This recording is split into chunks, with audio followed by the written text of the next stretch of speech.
Oi, gente, tudo bem? O meu nome é Ana Carolina Teixeira, é um prazer imenso estar aqui com vocês participando desse projeto. Eu recebi uma missão que é falar um pouquinho sobre a Lei Maria da Penha, a convite da doutora Isadora Bispo. Obrigada, Isadora, pela oportunidade de estar aqui conversando com essas mulheres e transmitindo um pouquinho do que eu sei sobre o tema para vocês. É muito importante a Lei Maria da Penha, a gente vai falar aqui também de forma bem acessível, sem juridiquês, para que vocês consigam entender, porque muitas vezes a gente é vítima de uma situação que a gente acaba normalizando no dia a dia, mas na verdade é um crime. E muitas vezes a gente está nessa situação e a gente não percebe que a gente está nessa situação. Ou então algum familiar, alguma amiga também está vivendo essa situação e não sabe disso. Então eu vou contar aqui para vocês nesse primeiro vídeo como que surgiu a Lei Maria da Penha, porque é a lei mais conhecida do país e ao contrário do que todo mundo pensa que, nossa, foi uma iniciativa para cuidar das nossas mulheres. Não, na verdade veio de uma condenação da Corte Interamericana de Direitos Humanos e que ela constata que o Brasil era um país omisso, negligente, que não buscava formas de evitar que a violência acontecesse, e quando a violência acontecia, também não punia essa violência. Então, simplesmente, os agressores saíam impunes. E aí, no ano de 2006, a lei foi promulgada e a gente vai entender agora qual é a história da Maria da Penha, que infelizmente é uma história real, porque a Maria da Penha, ela veio de Fortaleza, no Ceará. Ela se forma, na verdade, lá em Fortaleza, em farmácia, e ela vem para o estado de São Paulo para poder fazer o seu mestrado. E lá na universidade, ela conhece o seu ex-marido, seu agressor, porque ele tenta por 2 vezes matar a Maria da Penha. Só que no começo, é uma pessoa muito amável, é uma pessoa cuidadosa, eles estudavam na mesma universidade.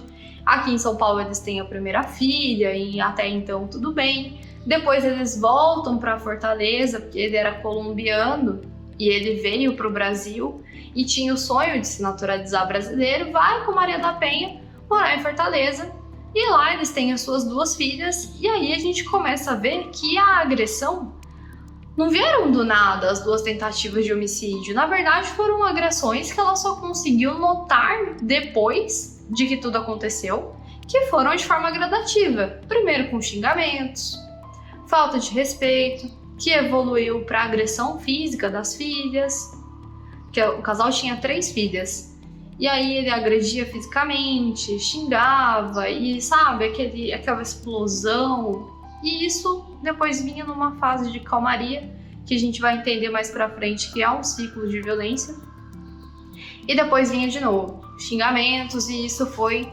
gradativamente aumentando. Até que a primeira tentativa de homicídio, a Maria da Penha está dormindo e ele desfere um disparo que acerta as costas dela e ela perde o movimento das pernas.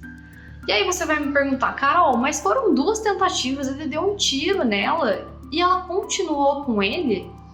Aí é que tá, gente. Ele inventou toda uma história. Ele inventou que foi uma tentativa de assalto e com isso ele foi confundindo as investigações policiais para que não chegassem nele. E a Maria da Penha ela só foi ouvida pela primeira vez no inquérito policial 4 meses depois desse tiro, porque ela teve que passar por cirurgia, ficou internada, teve que fazer diversos tratamentos, ela fica paraplégica, perde o movimento das pernas, precisa de cuidados, precisa de ajuda para se locomover, para tomar banho, para fazer suas atividades diárias. E aí a Maria da Penha foi ouvida muito tempo depois, começaram a perceber que tinha alguma coisa errada nessa história, até que eles chegam no ex-marido. Só que até chegar no marido da Maria da Penha, eles contratam uma pessoa para cuidar dela, e ela precisava de cuidados, inclusive para tomar banho. E aí um dia ele diz, não, tudo bem, fala para a cuidadora, tudo bem, pode deixar, eu vou dar o banho nela, tá tudo certo. E aí vem a segunda tentativa de homicídio, porque ele tenta eletrocutar a Maria da Penha na banheira. Só que vejam, isso aconteceu lá na década de 80. A gente ainda não tinha direitos que a gente tem hoje, que foram evoluindo com o passar dos anos. Então a Maria da Penha, ela luta por quase 20 anos para conseguir um resquício de justiça.